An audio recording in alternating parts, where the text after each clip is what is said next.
சொன்னா அங்க ஏற்பட்ட நிலநடுக்கத்தோட அளவு ரொம்ப குறைவு. ஆனா அதுவே உயிருக்கும் பொருளுக்கும் ஏற்படுத்தி இருக்கிற சேதங்கள் அதிகம். பொருளாதார ரீதியா பார்த்தாலும் வீழ்ச்சிதான்.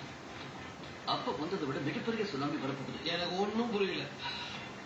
உங்க மீன் தொட்டியையே கடலா வச்சு எக்ஸ்பிளைன் பண்றேன் சார். கவனிங்க, கடலுக்கு அடியில் ஏற்பட்டிருக்கிற விரிசல்ல இருந்து எரிமலை வாங்கி வெளியே அந்த போர்ஸால கடல் மட்டமும் உயரும்.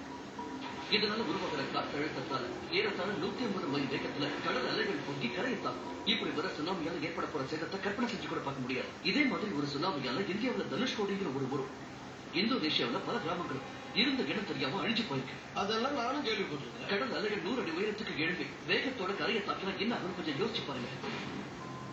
இப்போ என்ன பண்ணணும்ன்ற?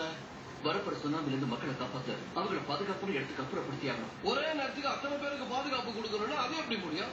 சொல்ல வேண்டியது என்னோட கடமை சார். உடனே ஆக்ஷன் எடுக்கலன்னா நாம ஒருத்தருமே மிஞ்ச மாட்டோம். சாபம் ஒரு சாபம் இல்ல சார்.